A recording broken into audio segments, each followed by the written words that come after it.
जिस तरह Vodafone idea के इन्वेस्टर्स लंबे समय से अच्छे दिन आने का इंतजार कर रहे हैं, ठीक उसी तरह वोडाफोन आइडिया के यूजर्स भी कंपनी के स्ट्रॉन्ग 4G और 5G का इंतजार कर रहे हैं। लेकिन अब लगता है कि जल्द ही दोनों के अच्छे दिन आने वाले हैं, क्योंकि सरकार ने कंपनी में अपनी हिस्सेदारी बढ़ाकर करीब 49% कर दी है। वोडाफोन आइडिया की तरफ से सरकार को 3,690 करोड़ शेयर जारी किए जा चुके हैं, जिसकी जानकारी खुद कंपनी की तरफ से दी गई है। सरकार की हिस्सेदारी बढ़ाने की घोषणा 30 मार्च को की गई थी, लेकिन सवाल ये है कि क्या ये कदम वोडाफोन आइडिया को फिर से खड़ा कर पाएगा और क्या अब जियो और एयरटेल को मिलेगी असली टक्कर? जानने के लिए इस वीडियो को आखिर तक देखें। तो सबसे पहले आपको बताया दें कि पूरा मामला क्या है। दरअसल 30 मार्च को एक खबर सामने आई थी कि कर्ज में डूबी वोडाफोन आइडिया को सरकार ने सहारा दिया है और अब कंपनी में सरकार की हिस्सेदारी और ज़्यादा बढ़ने वाली है। दरअसल कंपनी पर स्पेक्ट्रम नीलामी का बकाया था और इस स्पेक्ट्रम नीलामी के बकाये को इक्विटी शेयरों में बदलने का फैसला लिया गया था। सरकार का 36,950 करोड़ रुपए के नए शेयर खरीदने का फैसला सामने आया था।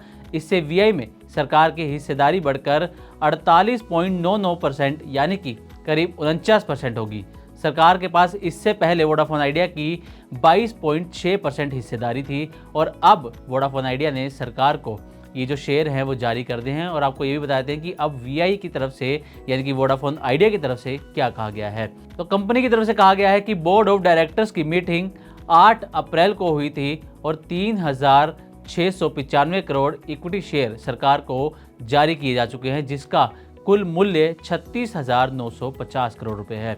10 रुपये प्रति शेयर के भाव पर सरकार को ये शेयर जारी किए गए हैं। कंपनी का कहना है कि आवंटन के बाद कंपनी में सरकार की हिस्सेदारी बढ़कर करीब 49% हो गई है। आपको बताते हैं कि इस खबर के बाद आज वोडाफोन आइडिया के शेयर का प्रदर्शन कैसा रहा है। दरअसल आज वोडाफोन आइडिया के शेयर पर नेगेटिव इम्पैक्ट देखने को मिला है और शेयर में गिरावट देखी गई है। हालांकि पूरे भारतीय शेयर बाजार में ही आज गिरावट नजर आई है और उसी में ही वोडाफोन आइडिया का शेयर भी गिरता हुआ नजर आया है। शेयर करीब 1% गिर कर बंद हुआ है और ये 7 रुपये 12 पैसे पर बंद हुआ है। एक महीने में करीब 2% शेयर गिर चुका है और 6 महीने की बात करें तो इसमें 22% से ज़्यादा की गिरावट देखी गई है। आपको बताते हैं कि कंपनी का 52 वीक हाई 19 रुपये है और इस वक्त वोडाफोन आइडिया का जो शेयर है वो 52 वीक हाई से 50% से ज़्यादा डिस्काउंट पर मिल रहा है। तो आपको बताते हैं कि हिस्सेदारी पर सरकार ने क्या कहा था जब ये फैसला लिया था कि सरकार वोडाफोन आइडिया में अपनी हिस्सेदारी बढ़ाएगी। आपको बता दें सरकार ने कहा था कि सरकार का कंपनी को चलाने का इरादा नहीं है। सरकार के कदम से वोडाफोन आइडिया को ज़रूरी वित्तीय राहत मिलेगी, इसलिए सरकार की तरफ से ये कदम उठाए गए हैं। साथ ही ये भी कहा गया था कि जो वोडाफोन आइडिया है वो ऑपरेशंस पर दोबारा फोकस कर सकेगी और साथ ही टेलीकॉम सेक्टर में कंपटीशन भी कर सकेगी। तो ये कुछ सरकार की तरफ से बयान दिया गया था।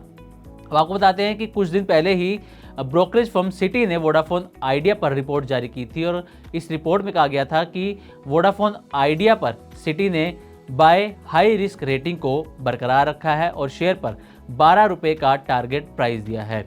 यानी कि फिलहाल जो शेयर है वो 7 रुपये 7.25 रुपये के आसपास कारोबार कर रहा है और इस पर जो टारगेट प्राइस है वो 12 रुपये दिया गया था।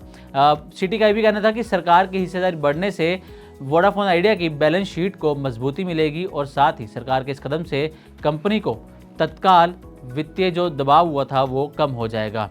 कंपनी को अभी भी नई पूंजी जुटाने में बाधाएं आ सकती हैं, ऐसा सिटी की रिपोर्ट में कहा गया था और साथ ही 4G और 5G के विस्तार में भी दिक्कतें फिलहाल वोडाफोन आइडिया को आ सकती हैं, ये सिटी की रिपोर्ट का दावा था।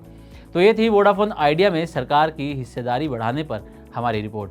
अब क्योंकि सरकार की हिस्सेदारी कंपनी में बढ़कर करीब 49% हो गई है और सरकार कंपनी में सबसे बड़ी स्टेक होल्डर बन गई है, इसलिए इन्वेस्टर्स और यूजर्स ये उम्मीद जता रहे हैं कि शायद जल्द ही शेयर में तेज़ी देखने को मिलेगी और साथ ही कंपनी का 4G और ज़्यादा स्ट्रॉन्ग होगा और साथ ही 5G पर भी कंपनी फोकस करेगी।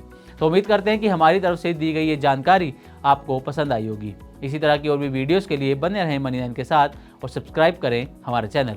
साथ ही आप बिजनेस और पर्सनल फाइनेंस से जुड़ी खबरों को और ज़्यादा डिटेल में हमारी वेबसाइट money9live.com पर भी पढ़ सकते हैं। ग्लोबल संकेतों के दम पर कैसे खुलेंगे हमारे बाजार? क्या कह रही हैं खबरें और ब्रोकरेज रिपोर्ट्स? किन शेयरों में बनेगा पैसा? बाजार खुलने के बाद क्या खरीदें, किन शेयरों को करें पोर्टफोलियो से बाहर? कैसा रहा बाजार का दिन भर का कारोबार, कैसे तैयार करें कल के बाजार की स्ट्रैटेजी, इन सब सवालों के जवाब जानिए मेरे साथ ओपनिंग बज और क्लोजिंग बज में इन वक्त पर सिर्फ मनी 9।